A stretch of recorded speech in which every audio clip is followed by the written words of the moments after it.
Assalamualaikum warahmatullahi wabarakatuh. Perkenalkan, nama saya Abelia Fitrahman dengan NIM C1C0221133. Di sini saya akan membahas materi perpajakan mengenai timbulnya hutang pajak, penagihan pajak, dan hapusnya hutang pajak.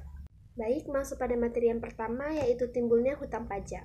Melihat timbulnya utang pajak, ada dua ajaran yang mengatur tentang timbulnya utang pajak tersebut, yaitu pertama, ajaran formil.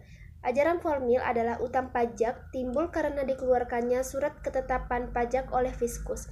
Dengan demikian, meskipun syarat adanya Tetbestand sudah terpenuhi, namun sebelum ada surat ketetapan pajak, maka belum ada utang pajak.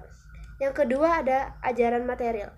Ajaran material adalah utang pajak timbul jika ada sesuatu yang menyebabkannya, yaitu rangkaian dari perbuatan-perbuatan, keadaan-keadaan, dan peristiwa-peristiwa yang dapat menimbulkan utang pajak. Peristiwa-peristiwa yang dapat menimbulkan utang pajak tersebut adalah perbuatan-perbuatan, misalnya pengusaha melakukan impor barang. Yang kedua ada kesan keadaan, misalnya memiliki harta bergerak dan harta tidak bergerak.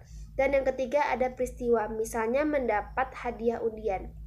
Baik, masuk pada materi kedua, yaitu penagihan pajak. Berdasarkan Undang-Undang Nomor 16 Tahun 2009, dasar penagihan pajak adalah dengan menggunakan surat tagihan pajak atau STP, surat ketetapan pajak kurang bayar atau SKPKB, surat ketetapan pajak kurang bayar tambahan atau SKPKBT, surat keputusan pembetulan SKP, surat keputusan keberatan SKK, putusan banding, dan juga putusan peninjauan kembali yang menyebabkan jumlah pajak yang masih harus dibayar bertambah. Penagihan pajak ternyata punya banyak jenis, ada yang sifatnya pasif, aktif, bahkan seketika dan sekaligus. Penagihan pasif. Pada penagihan pajak pasif, DJP hanya menerbitkan surat tagihan pajak STP, surat ketetapan pajak kurang bayar SKPKB, surat ketetapan pajak kurang bayar tambahan SKPKBT, SK pembetulan, SK keberatan, dan putusan banding yang menyebabkan pajak terutang lebih besar. Dalam penagihan pasif, Fiskus hanya memberitahukan kepada wajib pajak bahwa terdapat utang pajak. Jika dalam waktu 1 bulan sejak diterbitkannya STP atau surat sejenisnya, wajib pajak tidak melunasi utang pajaknya, maka Fiskus akan melakukan penagihan aktif. Penagihan aktif. Penagihan aktif merupakan kelanjutan dari penagihan pasif. Dalam penagihan aktif, Fiskus bersama jurusita pajak berperan aktif dalam tindakan sita dan lelang. Penagihan seketika dan sekaligus. Penagihan seketika dan sekaligus ini merupakan penagihan pajak yang dilakukan oleh Fiskus atau jurusita pajak kepada wajib pajak tanpa menunggu tanggal jatuh tempo pembayaran pajak. Penagihan pajak juga meliputi seluruh utang pajak dari semua jenis pajak, masa pajak, dan tahun pajak. Tujuan penagihan jenis ini adalah untuk mencegah terjadinya utang pajak yang tidak bisa ditagih. Jika saat dilakukan penagihan seketika dan sekaligus wajib pajak belum membayar, maka jurusita pajak akan menunggu hingga tanggal jatuh tempo. Menurut Maulidia 2018, ada beberapa tindakan atau langkah yang dilakukan jurusita pajak dalam melakukan penagihan pajak.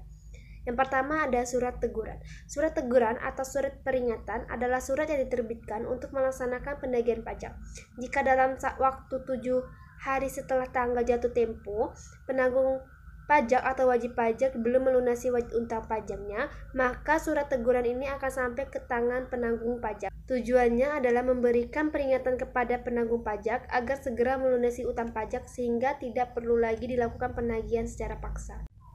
Yang kedua ada surat paksa. Surat paksa merupakan surat yang akan diterbitkan jika 21 hari setelah jatuh tempo surat teguran, si penanggung jawab pajak tidak melunasi pajaknya. Setelah datangnya surat paksa, wajib pajak wajib melunasi pajaknya dalam waktu 2x24 jam agar tidak ada tindakan pemblokiran rekening, pencegahan ke luar negeri, hingga penyanderaan paksa badan dengan catatan diragukan itikat baiknya dan memiliki utang pajak minimal 100 juta. Penerbitan surat paksa ini dikenakan biaya senilai 25.000. Yang ketiga ada surat sita. Surat sita adalah surat yang diterbitkan jika dalam waktu 2x24 jam sejak diterbitkannya surat paksa, penanggung pajak belum membayarkan pajaknya, ada biaya yang dikenakan untuk surat sita ini, yakni 75.000. Biaya ini digunakan untuk melaksanakan sita. Penyitaan tidak semata-mata bertujuan untuk menjual barang milik penanggung pajak, melainkan petugas menggunakan barang-barang tersebut sebagai jaminan agar penanggung pajak melunasi pajaknya. Jadi, penanggung pajak masih memiliki kesempatan untuk melunasi pajaknya selama 14 hari terhitung dari penyitaan harta penanggung pajak. Jika dalam 14 hari penanggung pajak masih dalam pembayaran utang pajaknya, maka akan diterbitkan pengumuman lelang. Penyitaan dilaksanakan oleh juru sita pajak dengan disaksikan oleh 2 orang yang dianggap sudah dewasa sebagai saksi. Berkewarganegaraan Indonesia, dikenal oleh juru sita pajak dan dapat dipercaya. Yang keempat ada lelang. Lelang akan dilakukan jika dalam waktu 14 hari setelah diterbitkannya pengumuman lelang, penanggung jawab tidak melunasi hutang pajaknya. Baik, masuk pada materi yang ketiga, yaitu hapusnya hutang pajak. Hapusnya hutang pajak dapat terjadi karena pertama ada pembayaran. Hutang pajak akan hapus apabila wajib pajak telah membayar hutang pajaknya. Pembayaran pajak harus dilakukan dalam bentuk penyetoran uang ke tempat-tempat yang telah ditunjukkan oleh Menteri Keuangan dan bukan dalam bentuk barang. Yang kedua ada kompensasi atau restitusi. Hutang pajak dapat hapus apabila telah dilakukan kompensasi pembayaran antara kelebihan pembayaran pajak tahun sebelumnya dengan hutang pajak. Kompensasi dapat dilakukan jika wajib pajak memiliki kelebihan dalam membayar pajak sehingga dapat digunakan untuk membayar hutang pajak. Kelebihan bayar pajak sendiri dapat terjadi karena berbagai hal seperti perubahan undang-undang pajak, kekeliruan pembayaran, adanya pemberian pengurangan, dan sebagainya. Yang ketiga ada daluarsa. Hutang pajak akan hapus apabila telah habis masa penagihannya atau 10 tahun setelah SKPKB terbit. Yang keempat ada pembebasan dan penghapusan. Wajib pajak yang menanggung pajak setelah dilakukannya penelitian telah meninggal atau pailit dan tidak memiliki ahli waris akan dapat diusulkan untuk dihapusnya hutang pajaknya, atau yang bersangkutan mengajukan keberatan pajak ke Mahkamah Pengadilan Pajak. Yang kelima ada penundaan penagihan. Setelah diterbitkan surat keputusan penundaan penagihan, berarti berakhir hutang pajak meskipun sementara waktu. Dan yang terakhir ada pengecualian. Pengecualian di sini karena undang-undang sudah sejak semula sudah mengecualikan baik yang berkaitan dengan subjek maupun objek pajak.